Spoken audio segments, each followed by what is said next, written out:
nama Yesus Tuhan. Kami luaskan roh Allah bekerja secara penuh di tempat ini. Ambil alih waktu ini Tuhan. Seluruh pikiran kami hanya tertuju kepada kebenaran firman Tuhan. Di dalam nama Yesus firman Allah dimuliakan. Kami siap untuk mendengarkan firman-Mu. Haleluya. Amin. Puji Tuhan. Bapak Ibu dipersilakan duduk kembali. Shalom. Shalom, shalom, Yesus. Sekali lagi shalom. Shalom, shalom, Yesus. Apa kabar Bapak Ibu? Luar biasa. Haleluya. Luar biasa. Kita masih tetap ada dalam tema teruslah berlari. Terus berlari. Judul firman Tuhan, judul khotbah saya pagi hari ini saya kasih judul selesaikan pertandinganmu. Bapak Ibu yang diberkati oleh Tuhan, yang bisa bikin orang berlari itu pasti pertama karena tujuannya jelas, alamatnya jelas, mau lari kemana, ya. Tujuan kita ini mau lari, larinya kemana, ya. Itu yang bisa bikin kita berlari, sebab hari-hari ini orang mau lari cuma tidak tahu arah yang pasti, tidak punya tujuan. Maka kalau kita tidak punya tujuan, misalnya lari jarak jauh, ini lari mau kemana? Lari mundur atau lari maju atau lari ke kiri atau ke kanan? Ya harus punya tujuan. Mungkin wasitnya atau yang mengatur perlombaan itu sudah tentukan lari ke sana, ya. Siapa yang sampai di garis finish, dialah pemenang. Demikian pula dalam kehidupan kita. Kita bisa berlari kalau kita punya tujuan yang jelas. Seorang supir truk membawa truk yang isinya ratusan ekor ayam petelur. Karena ada yang pengusaha yang mau buka usaha baru, ya, usaha ayam petelur, kira-kira seperti itu. Ya, di tengah jalan tiba-tiba ada seorang tua yang melintas di jalan, dan karena saking kagetnya supir truk itu tiba-tiba rem mendadak, dan alhasil akibatnya dari rem mendadak itu semua ayam-ayam yang ada di bak mobil itu, ya, semua jatuh ke jalan, ya, semua tumpah ke jalan, dan kernetnya langsung panik, ya, langsung panik, dan dia langsung lompat turun ke jalan. Dia ikut ayam-ayam itu, dia cegat beberapa untuk tidak bisa lari, ya. Lalu dia lihat sopirnya cuma duduk tenang, ya, santai di depan. Lalu dia kebingungan, ini mau cegat yang mana, tinggal mana. Dia lari kepada sopirnya, "Bos, itu ayam-ayam pada lari, kenapa bos yang turun? Apa gue bantu betul tangkap ayam-ayam?" Sopirnya cuma ketawa saja. "Barang dong lari di mana? Alamat udah di sini, dong mau lari di mana?" Ya, ini alamat saya pegang di sini. Ya, kira-kira ayam-ayam itu mau lari kemana? Jadi dia santai, dia tidak perlu tangkap ayam-ayam itu. Ya, dia lupa kalau itu ayam, bukan manusia. Kalau manusia mungkin lari perlu alamat. Ya, tapi kalau ayam dia lari, dia tidak perlu alamat. Kemanapun dia sampai, disitulah dia. Ya. Jadi Bapak Ibu yang diberkati oleh Tuhan, kita akan lihat dulu firman Tuhan Filipi 1. Filipi pada pasalnya yang pertama, ayatnya yang ke-29. Filipi pada pasalnya yang pertama, ayatnya yang ke-29.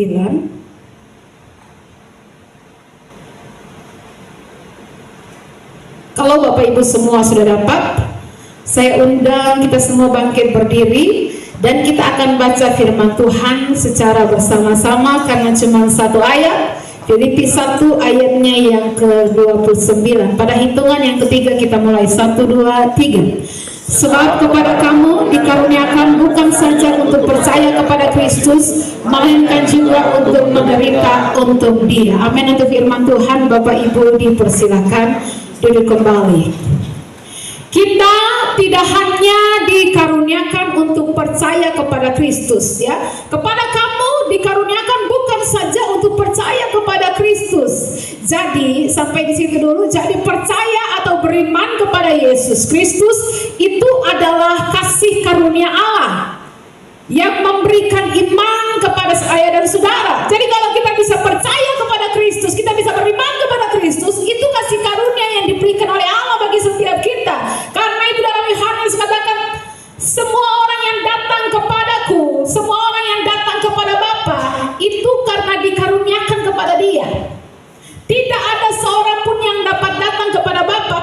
tidak dipanggil, kalau tidak dikaruniakan kepadanya. Ya.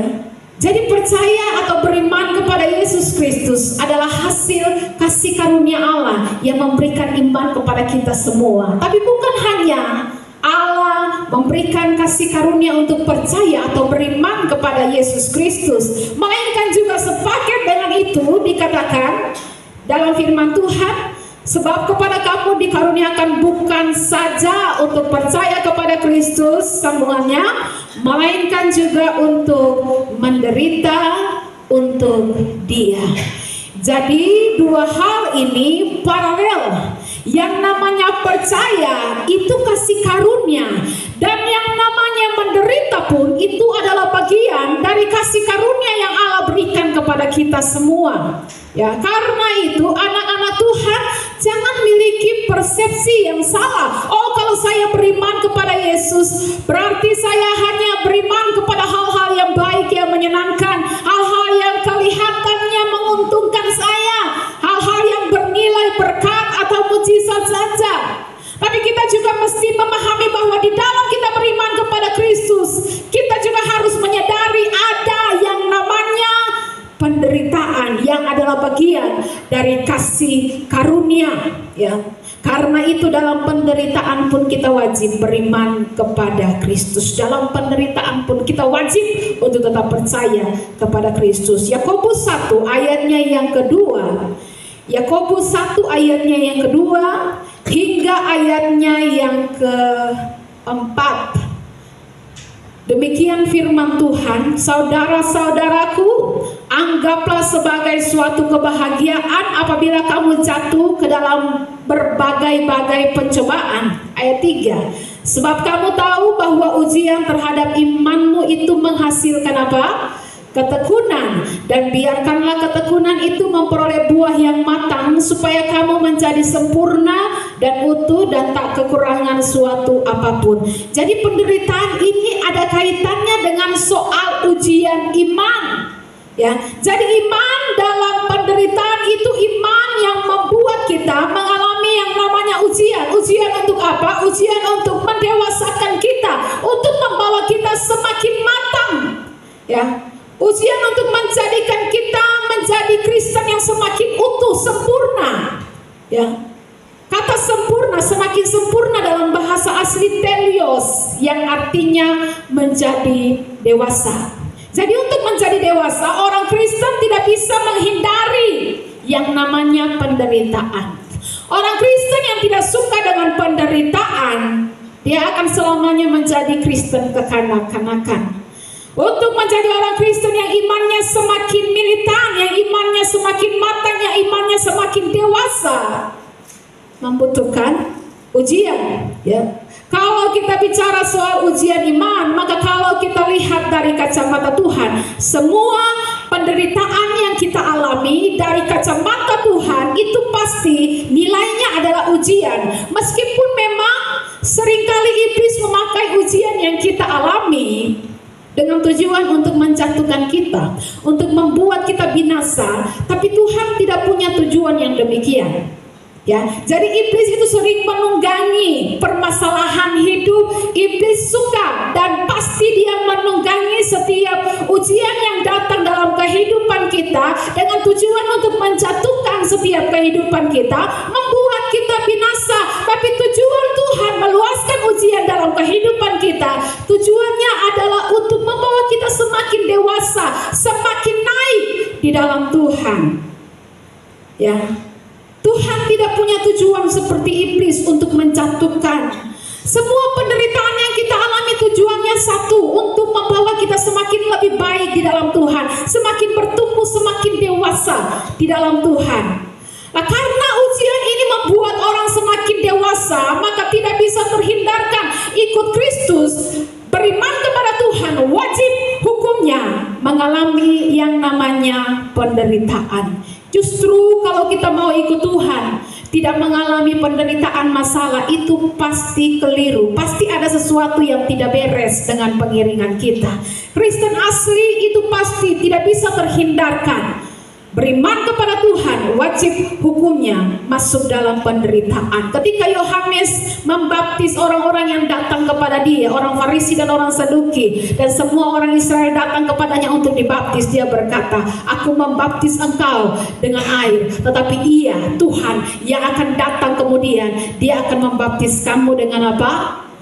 Roh dan dengan api. Maka setelah kita bertobat, kita menyerahkan diri kita untuk dibaptis, kita akan mengalami yang namanya baptisan roh dan baptisan api.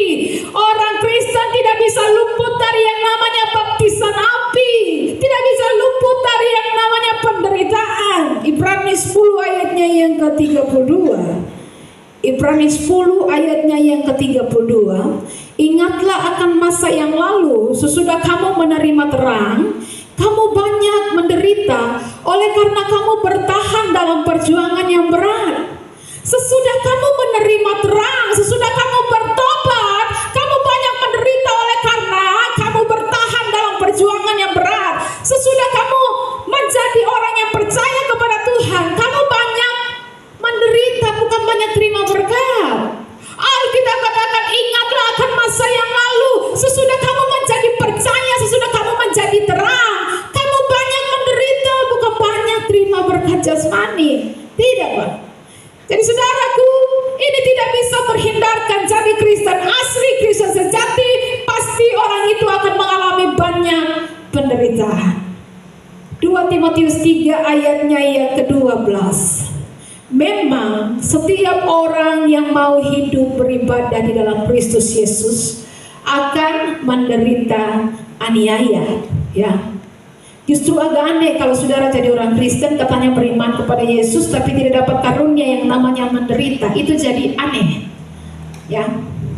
Penderitaan karena orang Kristen harus berpegang pada kebenaran firman Tuhan, ya. Iman itu kasih karunia, tapi dengar ini baik, penderitaan juga kasih karunia.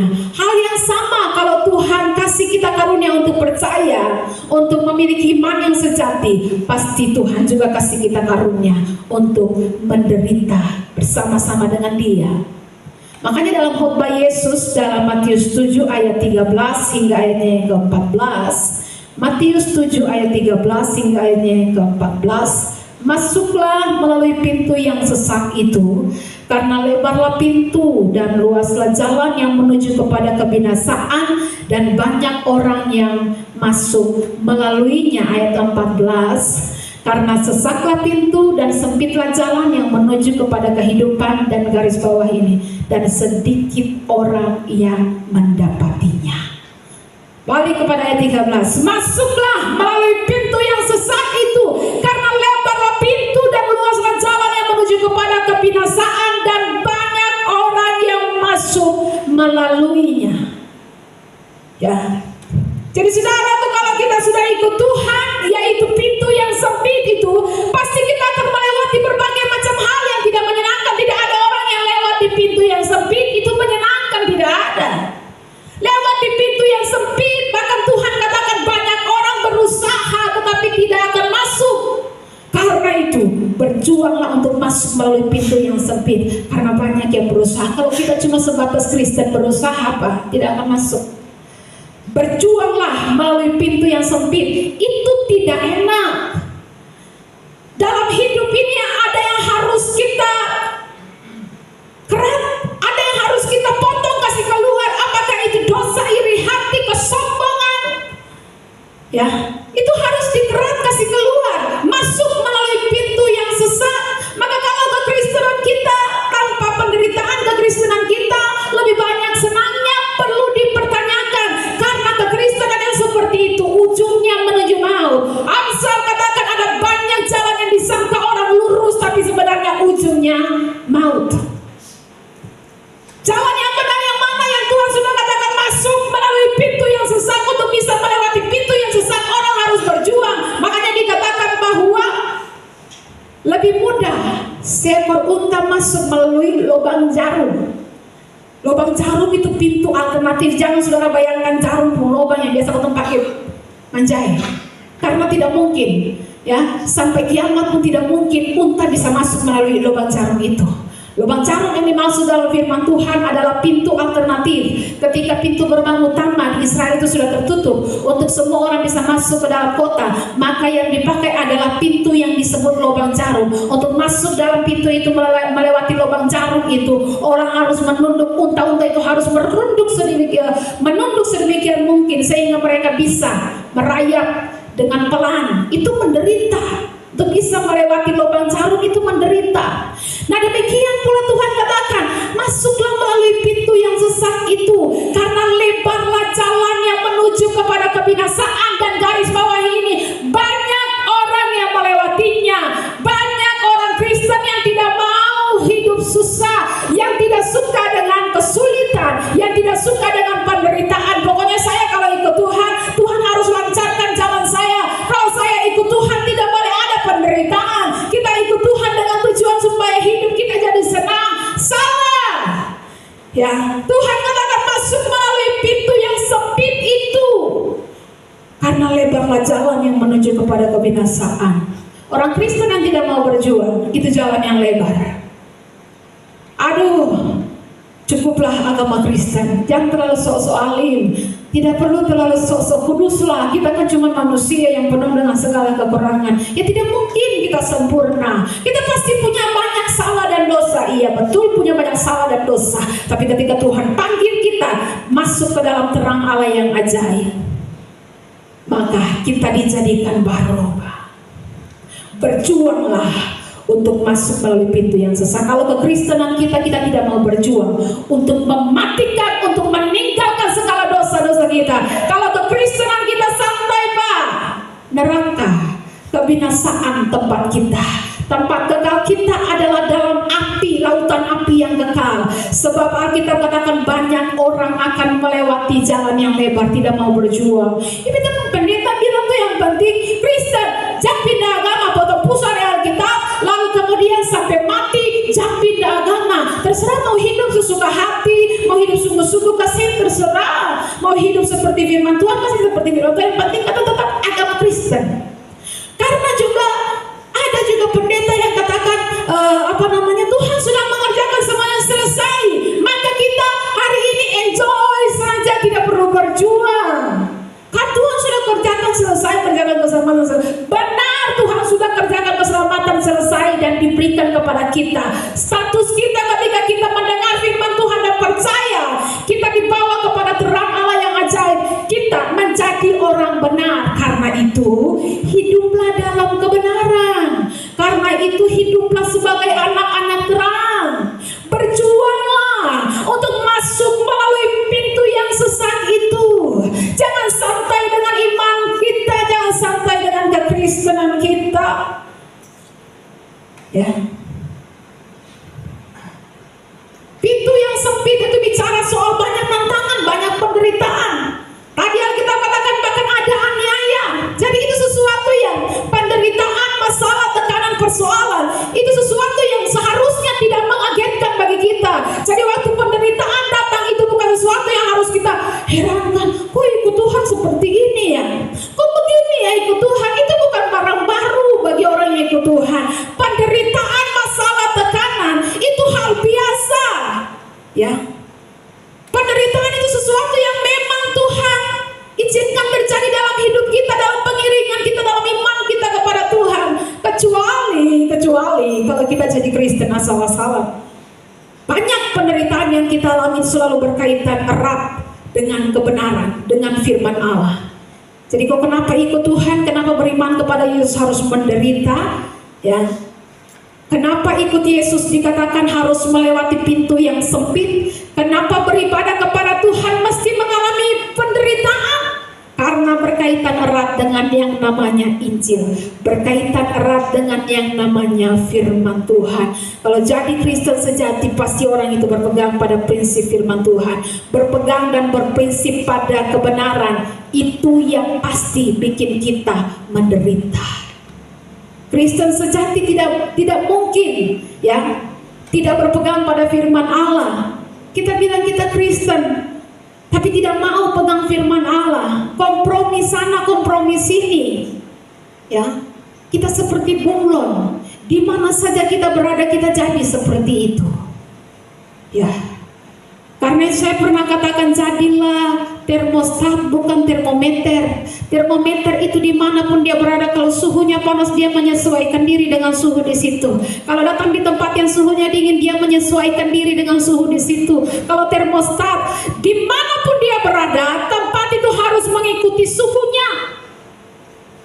Ya, jadi dia datang di tempat yang panas nih, dia akan menetralkan suhu di situ. Ya, jangan jadi termometer dimanapun ada, mengikuti kan seperti bunglon. Ya, di sini nggak, di situ nggak. Ya, kompromi sana, kompromi sini. Di gereja jadi kudus, di luar kudus. Ya, di gereja kudus, di tempat pekerjaan, di kantor kudus.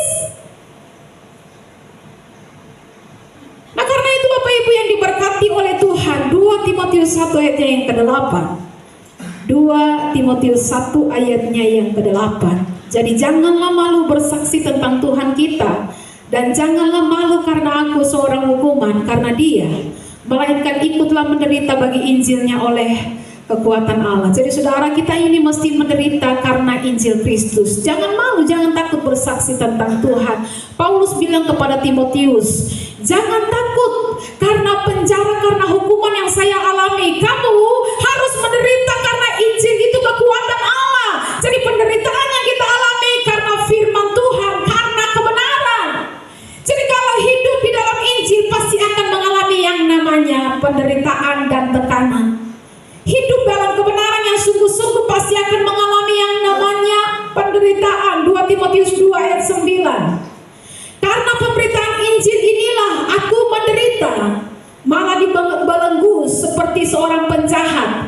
Tetapi firman Allah tidak terbelenggu. Karena memberitakan Injil ini aku menderita. Sabar menderita dikaitkan dengan pekerjaan pemberitaan Injil. Jadi orang yang sungguh-sungguh berdiri di atas pemberitaan Injil, orang yang sungguh-sungguh berdiri di atas kebenaran, orang yang mempunyai pegangan dalam hidup yaitu firman Allah, orang yang sungguh-sungguh tidak kompromi dengan dosa, menempatkan firman di atas segala-galanya, pasti orang itu akan mengalami konsekuensi yang namanya penderitaan. Jadi kalau Kristen tidak alami penderitaan, kemungkinan dia tidak hidup di atas kebenaran, pasti dia kompromi. Ya, dia baik di sini, di sana juga dia menyesuaikan diri. Dia nggak di sini, dia nggak juga di sana. Tidak alami penderitaan kan? Ya. Tapi kalau orang itu punya komitmen untuk berbeda, kalau orang itu punya komitmen dengan prinsip-prinsip yang jelas, punya komitmen untuk berdiri di atas kebenaran, maka pasti akan menderita. 2 Timotius 2 ayatnya yang ketiga hingga ayatnya yang keempat. Firman Tuhan tadi dikatakan 2 Timotius 2, coba tolong bacakan bagi kita. 2 Timotius 2 ayat 3 dan ayatnya yang keempat.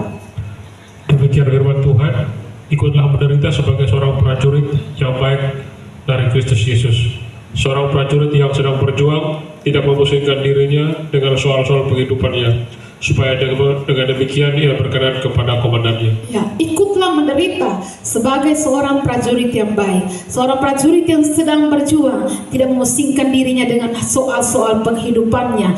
Dengan demikian dia akan berkenan kepada komandannya. Tanda orang yang dipilih Tuhan, hidupnya tidak mudah. Sekali lagi, jangan jadi orang Kristen yang gampangan, yang imannya murahan, yang mau gampang-gampang saja. Kalau yang sesuai dengan beta punya keinginan, kalau ibadah itu sudah mengganggu kenyamanan saya, kalau ibadah itu mengganggu jam-jam tidur saya, jam jalan-jalan saya, kalau melakukan firman Tuhan menghambat karir saya di tempat kerja, kalau bicara kebenaran itu mempermalukan saya, maka saya tidak mau pilih jalan itu. Kalau bisa jalannya harus enak. Hidup beriman kepada Tuhan itu jangan bikin repot lah, yang nyaman-nyaman saja. Itu jalan yang lebar, dan banyak orang Kristen yang sedang melewati jalan itu. Sedih, saudara, sedih. Ya, karena banyak orang Kristen dituntun oleh pendetanya, banyak orang Kristen dituntun oleh gembalanya untuk masuk melalui pintu yang lebar. Tidak usah bersusah-susah, Pak. Tidak usah menderita, tidak usah sampai harus berpegang pada firman Tuhan, sampai harus menderita di tempat pekerjaan, sampai harus menderita dalam kehidupan. Menyesuaikan saja di mana kamu berada, menyesuaikan saja. Ikut saja saja. Kalau harus pancuri saja. Kalau harus korupsi saja. Enggak sana, enggak sini saja. Ya, tidak akan menderita. Itu jalan yang lebar. Banyak orang yang melewati jalan itu. Pelayan Tuhan yang tidak mau repot-repot berjuang. Orang Kristen yang tidak mau repot-repot berjuang. Yang penting berusaha. Tapi kalau saya bisa, kita ini berusaha untuk bisa lakukan firman Tuhan. Saya berusaha untuk saya tersinggung. Saya berusaha untuk saya marah. Tapi ya, saya bisa memang. Mau bagaimana lagi? Saya berusaha, tapi kalau saya bisa ya, kan sudah berusaha. Banyak orang berusaha untuk masuk tapi tidak dapat. Karena itu berjuanglah.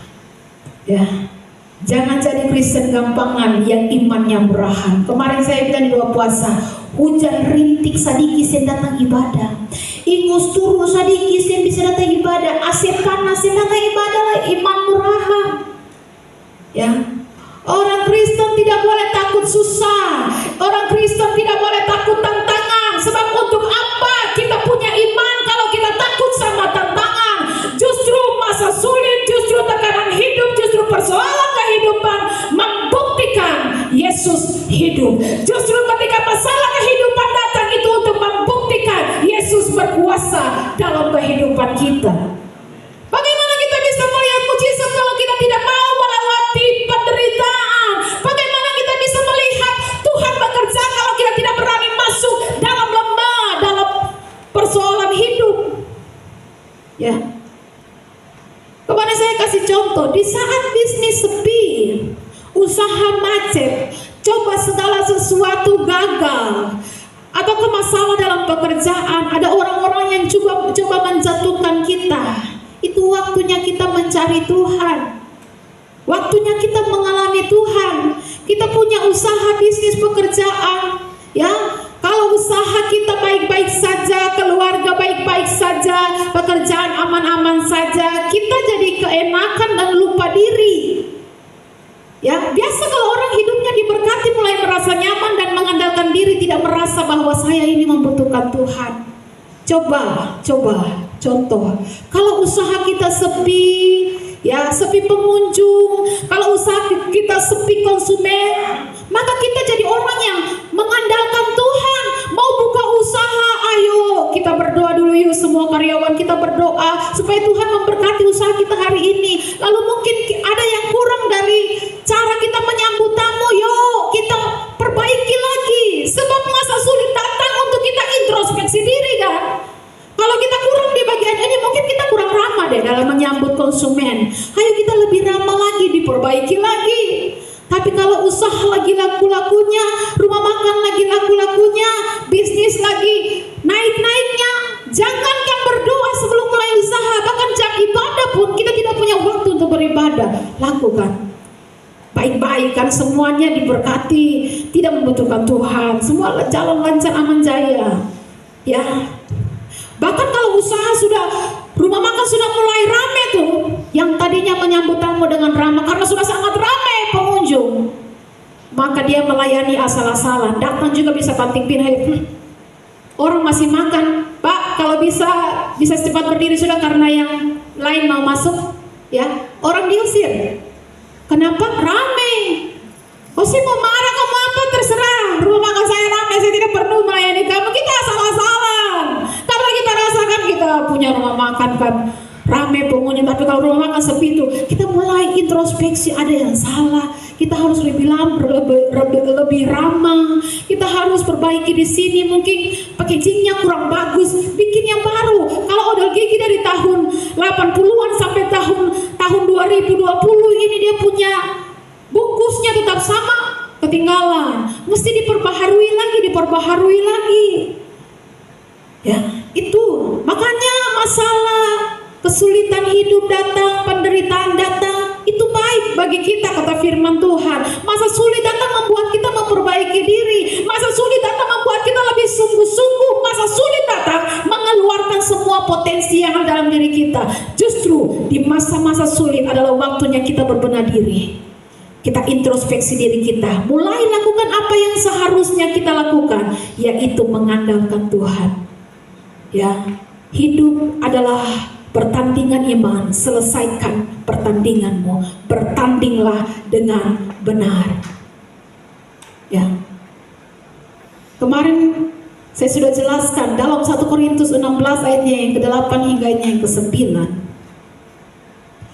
1 Korintus 16 ayatnya yang ke-8 hingga ayatnya yang ke-9. Coba tolong bacakan bagi kita. Tetapi aku tinggal di Efesus sampai hari raya Pentakosta, sebab di sini banyak kesempatan bagiku untuk mengerjakan pekerjaan yang besar dan penting, sekalipun ada banyak penentang. Ya. Biasanya orang suka tinggal di tempat di mana dia dihormati, di tempat di mana dia diterima, di tempat di mana tidak ada masalah. Paulus tidak.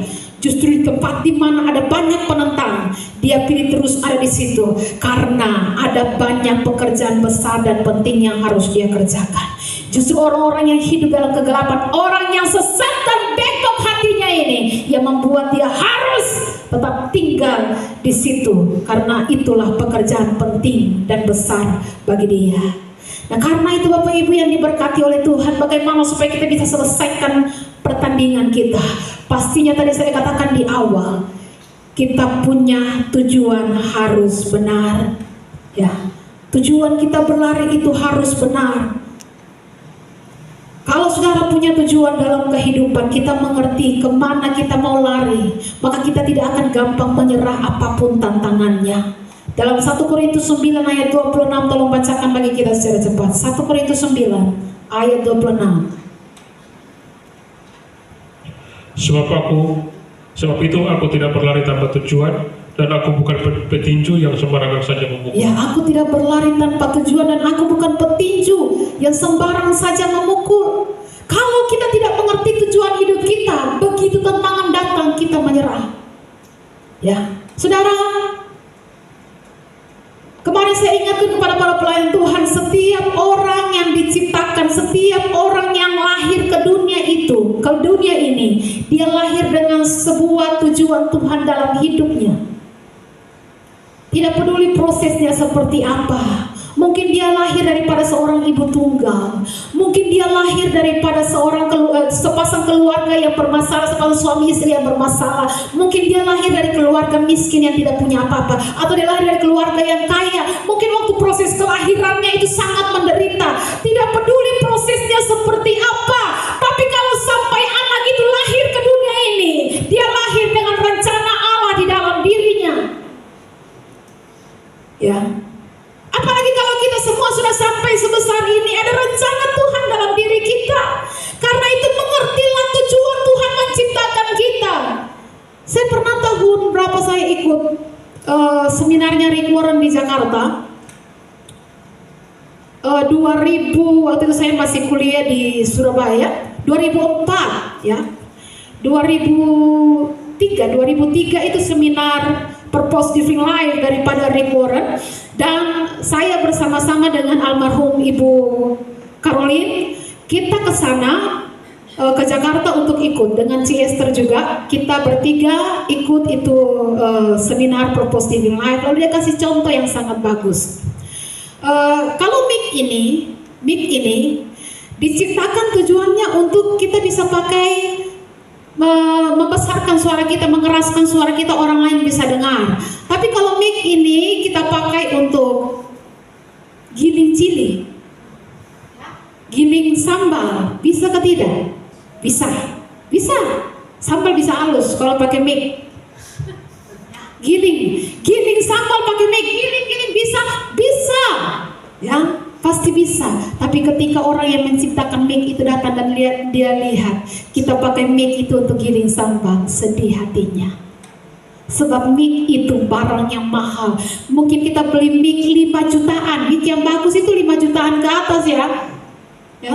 Itu mic yang bagus itu harganya mahal. Tapi ketika dia datang, dia lihat kita pakai mic yang 5 jutaan, yang dia punya kapasitasnya besar, lalu kita pakai uleg sambal, dia sedih. Tuhan menciptakan kita itu punya tujuan yang besar, untuk pekerjaan besar yang sudah Tuhan siapkan. Tapi kalau kita hidup hanya makan, tidur, bangun, kerja, lalu kemudian makan lagi, tidur, bangun, kerja, hanya hidup untuk diri sendiri, Tuhan sedih. Karena kita diciptakan Tuhan untuk pekerjaan yang besar, kata Tuhan dalam Efesus 2 ayat yang ke-10. Ya, karena itu pastikan kita bisa lari kalau kita fokus kepada tujuan yang benar. Tujuan hidup kita itu apa? Sehingga ketika penderitaan datang, kita tidak akan menyerah dengan penderitaan. Kita bisa lari kalau kita fokus kepada tujuan kita. Waktu kita mengalami penderitaan, ingatlah akan lecet dan luka lebam bilur-bilur Yesus. Bilur-bilur yang ada di sekujur tubuh, bilur-bilur itu daging yang terangkat keluar. Waktu cambuk itu, cambuk yang ganas itu, karena di setiap ujung cambuk itu ada seperti mata kail yang ketika ditancapkan ke tubuh Yesus, waktu ditarik itu semua isinya keluar. Itu bilur-bilur. Ya, ingat ketika kita menderita, ketika kita dalam masalah kehidupan, ingat, pandang selalu luka lebam, lecet, bilur-bilur, daging yang terangkat keluar dari sekujur tubuh Yesus itu. Ingat. Ibrani 12 ayat 3 hingga ayatnya yang keempat. Ibrani 12 ayatnya yang ketiga hingga ayatnya yang keempat. Ingatlah selalu akan Dia yang tekun menanggung bantahan yang sehebat itu terhadap dirinya dari pihak orang-orang berdosa, supaya jangan kamu menjadi lemah dan putus asa. Dalam pergumulan kamu melawan dosa, kamu belum sampai mencucurkan darah. Ingat, supaya kita jangan menjadi lemah dan putus asa dalam kehidupan, dalam kita berlari dalam hidup ini. Ingat akan luka lebam, bilur-bilurnya Tuhan, supaya kita jangan menjadi lemah dan putus asa. Dalam pergumulan kamu melawan dosa, dalam perjuangan kamu melawan dosa, kamu belum sampai mencucurkan darah. Kalau kita hanya fokus kepada luka lebam, lecet, biru-biru yang ada dalam diri kita, kita tidak akan bisa lari. Mengasihani diri terus, kasihani diri terus. Aduh, jangan ada yang perhatikan beta, ya, sehingga ada yang ingat beta lah. Kita mengasihani, dia menyakiti saya, dia melukai hati saya. Akan kita sering pakai apa yang dikatakan oleh dunia. Gelas itu kalau sudah pecah, dia tidak akan bisa kembali seperti semula. Itu menurut dunia, bro. Ya. Tapi kata Tuhan, dalam Tuhan kamu diciptakan ulang, kamu jadi baru, ciptaan baru, kamu jadi gelas baru, bro. Ya. Dan kalau kamu sudah jadi baru, kamu punya tugas untuk isi kemerdekaan yang sudah Tuhan kasih itu. Isi kemerdekaan dengan apa? Mencerdaskan kehidupan bangsa, kan? Itu bahasa undang-undang, sebenarnya salinan daripada firman Tuhan.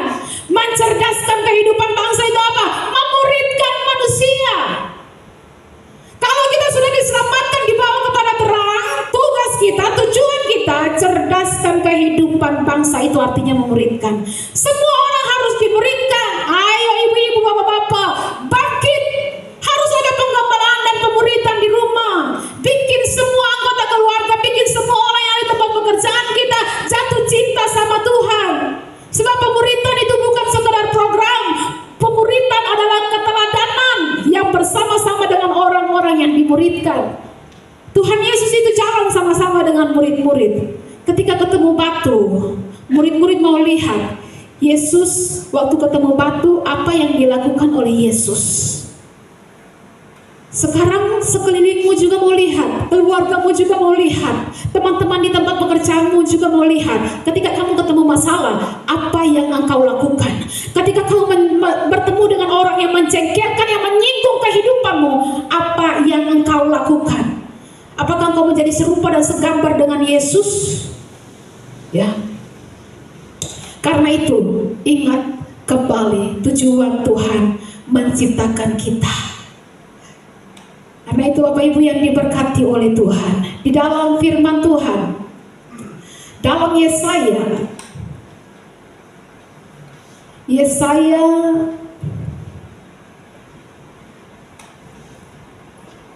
ayat pasalnya yang ke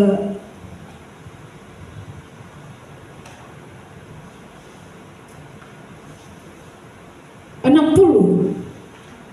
Yesaya 60 ayatnya yang pertama. Yesaya 60 ayatnya yang pertama, tolong bacakan bagi kita.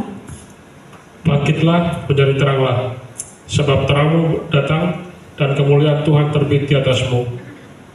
Ayat yang kedua, Sebab sesungguhnya kegelapan menutupi bumi dan kekelaman menutupi bangsa-bangsa, tetapi terang Tuhan terbit atasmu dan kemuliaan menjadi nyata atasmu. di dalam firman Tuhan dalam Alkitab itu ada yang namanya janji atau nubuatan dan ada yang namanya penggenapan. Di nubuatan Nabi Yesaya ada nubuatan tentang saya dan saudara. Kita hanya perlu tangkap nubuatan ini. Kita hidup di zaman yang sama dengan rasul-rasul, zaman kasih karunia, zaman di mana kita sedang menantikan Yesus datang kembali. Kita satu era, ya. Kita beda era dengan Musa, dengan nabi-nabi, tapi satu era dengan para rasul. Karena mereka pun hidup di zaman kasih karunia. Mereka hidup di zaman di mana Tuhan bangkit dan sedang menantikan Tuhan datang kembali. Jadi kita perlu memperbesar hati kita karena kita sama satu era dengan mereka. Jadi kalau mereka sudah dicatat firman Tuhan melakukan pekerjaan-pekerjaan besar, pekerjaan-pekerjaan hebat, itu pun tugas kita. Kemuliaan yang menyertai itu sama. Kalau rasul-rasul di perjanjian baru, Paulus, Petrus dan semuanya sedang menunggu kedatangan Tuhan, sama kita pun sedang menantikan kedatangan Tuhan. Jadi kita punya tugas untuk melanjutkan pekerjaan mereka yang telah mereka lakukan, bahkan lebih dahsyat, ya. Nubuatannya dalam kitab Yesaya yang sudah kita baca, bangkitlah menjadi teranglah sebab terangmu datang dan kemuliaan Tuhan terbit atasmu. Sebab sesungguhnya kegelapan menutupi bumi, kekelaman menutupi bangsa-bangsa, tapi terang Tuhan terbit atasmu dan kemuliaan Tuhan menjadi nyata atasmu. Nabi Yesaya menubuatkan bukan hanya kepada rasul-rasul di perjanjian baru, tapi juga kepada saya dan saudara. Saudara, ketika kita lahir baru, terang Tuhan dan kemuliaan Tuhan itu terbit atas setiap kita. Tidak ada yang namanya mengharapkan transformasi perubahan itu. Ketika kita dibawa dari gelap kepada terang itu, tidak ada yang namanya lama, tunggu lama. Saya harapkan semoga saya bisa seperti ini, semoga nanti 10 tahun kemudian saya bisa seperti ini. Tidak. Ketika kita dibawa kepada terang Tuhan, yang baru itu sudah datang. Kan kita tidak mungkin waktu Bapak Hamenda beli mobil pijat plastik, lalu waktu mobil datang parkir di garasi, Bapak Hamenda dan Ibu Hamenda duduk di muka mobil baru berharap, cemas, khawatir. Aduh, semoga mobil ini bisa berjalan cepat, akan bisa laju Kak. Jangan sampai dia berjalan macet-macet. Aduh, semoga mobil ini dia masih dingin. Bapak dan Ibu Hamenda tidak perlu duduk dan mengkhawatirkan itu, karena mobil yang datang mobil baru.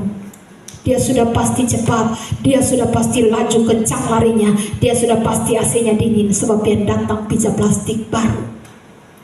Nah, kalau Tuhan ciptakan kita baru di dalam Tuhan, tidak usah khawatirkan apakah saya bisa, apakah saya punya kuasa untuk menjadi saksi. Tidak usah khawatirkan, karena sudah pasti kapasitas yang Tuhan kasih, otoritas kuasa yang Tuhan kasih, itu ada dalam kita. Terang Tuhan sudah datang dan terbit atasmu. Jangan sembunyikan terangmu di bawah gantang.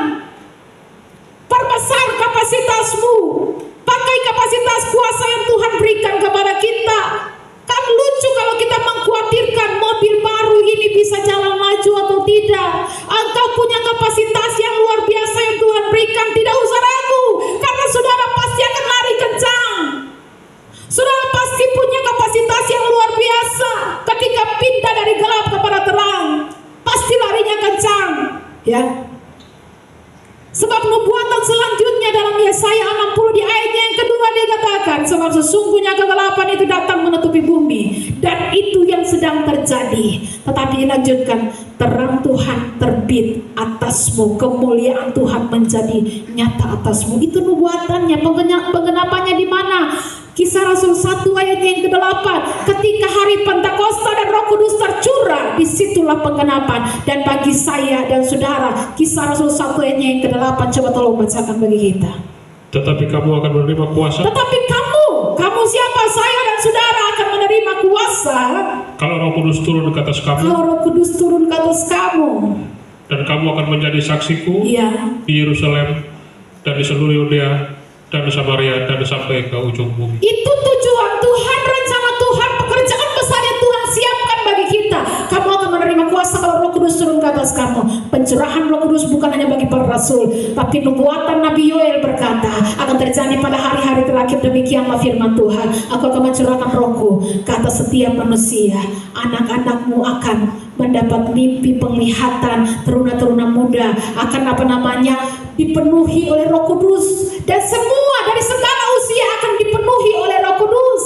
Itu nubuatannya digenapi dalam kehidupan kita. Karena itu hiduplah dengan tujuan yang jelas. Ya, jangan sampai kita pakai hidup kita seperti kita pakai mic untuk ulek sambal. Kulkas, lemari pendingin, bisakah kita pakai untuk menyimpan taruh pakaian-pakaian di dalam? Bisa. Taruh pakaian, kemas pakaian, lalu taruh dalam kulkas, bisa. Tapi orang yang menciptakan kulkas, waktu dia datang, dia buka, dia lihat yang di dalamnya isinya pakaian, hatinya sedih karena tidak digunakan sesuai fungsinya. Kita diciptakan oleh Tuhan, punya tujuan yang jelas untuk pekerjaan besar, untuk pekerjaan baik yang sudah Tuhan siapkan sebelumnya. Karena itu hiduplah dengan tujuan yang jelas. Selesaikan pertandingan kita. Yang kedua, andalkan Tuhan. Kalau kita mau selesaikan pertandingan kita, andalkan Tuhan. Ketika masalah persoalan kehidupan datang, sering dikatakan, ikut saja, nggak saja Tuhan, taat, turut saja kepada kehendak Tuhan. Sebab kalau kita kepala batu, sebab kalau kita bikin keras hati kita, nanti kita akan alami banyak benturan dalam kehidupan kita. Karena itu pastikan ketika masalah hidup persoalan datang, kita tunduk saja pada kehendak Tuhan. Sebab Ayub 9 ayatnya yang keempat, Ayub 9 ayatnya yang keempat, Allah itu bijak dan kuat. Siapakah dapat berkeras melawan Dia dan tetap selamat? Allah itu bijak dan kuat. Siapakah yang bisa berkeras melawan Dia dan tetap selamat? Maka Bapak Ibu yang diberkati oleh Tuhan, kalau masalah persoalan hidup datang, taat dan tunduk saja pada kehendak Tuhan. Dan nikmatilah proses itu. Jangan lari dari proses, jangan menyalahkan orang lain, jangan cari kambing hitam. Nikmati saja proses itu. Lakukan bagian kita, tunduk pada kehendak Tuhan. Tuhan akan melakukan bagiannya. Kalau Tuhan ada dalam kehidupan kita, bahkan dalam masalah, dalam lembah kehidupan pun, kita akan menjadi orang yang sabar. Kita akan jadi orang yang tetap berpikir positif dan antusias dalam kehidupan ini. Sebab kemarin saya sudah jelaskan, antusias itu bahasa yang sangat kuat, itu kata yang sangat kuat. Karena kalau satu kata dalam bahasa, dalam 2 bahasa atau 3 bahasa, itu sama, berarti itu kata karakternya kuat. Antusias itu dalam bahasa Inggris maupun Indonesia itu sama, antusias, ya. Jadi antusias dari bahasa aslinya itu dari akar kata en dan theos. Entheos itu artinya Tuhan di dalam saya dan saya di dalam Tuhan. Itu antusias.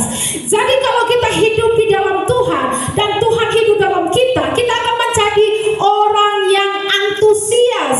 Tanda Tuhan di dalam kita, kita hidup dalam Tuhan, kita menjadi orang Kristen yang antusias. Filipi 2 ayat 12 hingga ayat yang ke-15.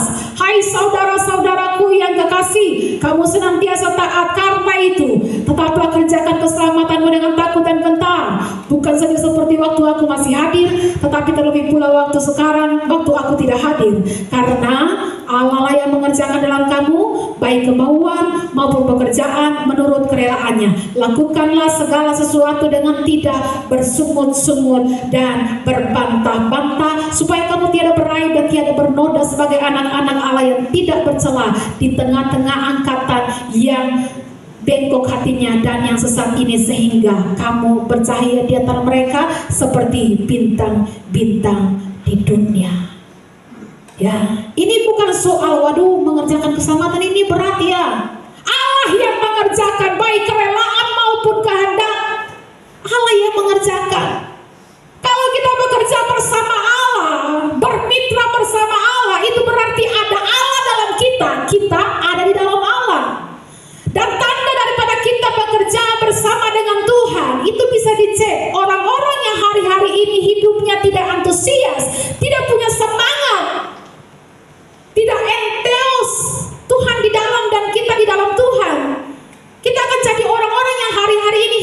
yang tidak antusias. Kalau kita sedang tidak ada semangat dalam hidup, kalau kita sedang tidak antusias hari-hari ini, kembalilah kepada Tuhan. Kembalilah kepada penciptamu, karena pasti ada yang salah. Karena antusias adalah kunci penanda kita apakah kita sungguh-sungguh bermitra, bekerja dengan Tuhan atau tidak. Orang yang tidak antusias itu akhir-akhirnya dia akan bersungut. Ya, orang yang tidak antusias dalam hidup, yang tidak ada Tuhan dalam hidup dan dia tidak tinggal dalam Tuhan, dia lupa kalau dia sedang bekerja dengan Tuhan, dia rekan kerjanya Allah. Waktu dia dalam kerja, waktu dia bekerja awal-awal mungkin baik, akhir-akhir bersungut dan mempersalahkan orang lain. Kenapa? Karena menurut dia kerja sendiri. Karena menurut dia kerja sendirian. Akhirnya berbantah-bantah. Segala sesuatu akhirnya jadi berat buat dia. Tapi kalau kita menyadari, kita seorang yang bermitra bersama dengan Tuhan, kita itu tinggal jalan. Tuhan yang akan turun bekerja. Turun artinya kita mesti jalan, bertindak dulu, baru Tuhan turun menyertai kita. Tuhan turun bekerja untuk mendatangkan apa? Kebaikan bagi setiap orang yang mengasihi dia. Tuhan yang lakukan. Jadi jangan pernah ada bahasa untung ada beta. Beta cuma tolong saya, jangan ada bahasa itu. Kalau saudara tidak ada pun, Tuhan sanggup kirim orang lain untuk tolong orang itu. Jadi jangan ada bahasa membanggakan diri, itu untung ada beta. Ya, karena kita ini tinggal buka mulut saja dan Tuhan bicara lewat mulut kita. Jadi kalau Tuhan suruh pergi dan saksikan kemuliaan Tuhan, saksikan tentang Tuhan, buka mulut saja dan Tuhan memakai hidupmu jadi alat. Ya, jadi kita mitra rekan kerjanya Allah. Sehingga Tuhan katakan, kerjakan keselamatanmu dengan takut dan gentar, jangan bersungut-sungut berbantah-bantah. Kalau kita sadar Tuhan di dalam kita, kita dalam Tuhan, kita tidak akan pernah bersungut dan berbantah-bantah. Dari awal sampai akhir kita tahu kita tidak kerja sendiri, kita bekerja bersama dengan Tuhan. Sekalipun kelihatannya orang tinggalkan, orang masa bodoh, tetap kita bersuka cita, tidak ada persungutan. Kenapa? Kita tidak kerja sendiri, Tuhan yang kasih kekuatan. Tuhan yang kerjakan baik kehendak maupun kerelaan, tadi dikatakan kan? Ya, kerjakanlah keselamatanmu dengan takut dan gentar, karena Allah lah yang mengerjakan di dalam kamu baik kerelaan maupun kehendak. Ya, untuk hidup sesuai kehendak Tuhan, Tuhan yang kerjakan. Jadi mari hiduplah sesuai dengan tujuan yang Tuhan tetapkan dalam kehidupan kita. Karena kapasitas otoritas Tuhan sudah berikan. Yang kedua, berserahlah kepada Tuhan. Ya, andalkan Tuhan dalam setiap proses kehidupan kita. Ketika permasalahan hidup datang, ya, jangan berbantah-bantah dengan Tuhan. Ikuti saja prosesnya, sebab Tuhan tahu yang terbaik bagi kita. Ingat, ini kemarin saya ingatkan di akhir daripada khotbah saya kembali ingatkan kepada kita bahwa Tuhan sanggup melakukan segala sesuatu. Bagi Tuhan tidak ada yang mustahil. Tuhan bisa angkat orang secara cepat dari bawah ke atas. Tuhan sanggup angkat. Alkitab katakan kalau Tuhan yang angkat tidak ada yang bisa turunkan. Tapi jangan lupa Tuhan pun sanggup menurunkan orang dengan sangat cepat dari atas turun ke bawah. Kalau engkau sedang naik dan engkau sombong, ini karena saya, usaha saya, kehebatan saya. Tuhan pun dengan sangat cepat bisa menurunkan engkau. Dan kalau Tuhan turunkan, tidak ada satu kekuatan pun yang bisa angkat. Nah, karena itu pastikan kita berserah, mengandalkan Tuhan dalam kehidupan kita. Kalau hari-hari ini kita mulai kendor, tidak antusias untuk melayani Tuhan, untuk hidup sungguh-sungguh, untuk berjuang mengikuti Tuhan, maka mari kita sadar kembali bahwa kita adalah rekan kerjanya Allah. Luaskan dia berkarya dalam kehidupan kita, dalam pekerjaan, dalam rumah tangga pribadimu.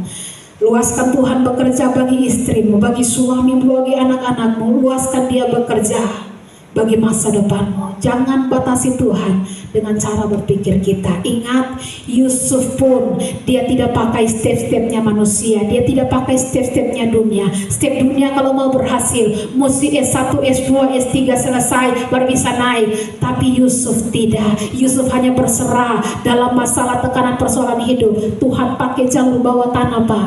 Masuk dalam penjara, difitnah, bahwa dia akan memperkosa istri Potifar, masuk dalam penjara, sudah jadi budak masuk dalam penjara, tapi kemudian Tuhan angkat dari penjara itu menjadi pemimpin di Mesir. Tidak ada perkara yang mustahil bagi Tuhan. Karena itu luaskan Tuhan bekerja dalam hidupmu. Jangan batasi Tuhan dengan pikiran kita yang sempit. Jangan batasi Tuhan. Jangan atur Tuhan dengan pikiran kita yang sempit. Biarkan Dia bekerja dan Dia akan lakukan yang terbaik dalam kehidupan kita. Amin. Untuk firman Tuhan, mari kita renungkan kebenaran firman Tuhan saat ini.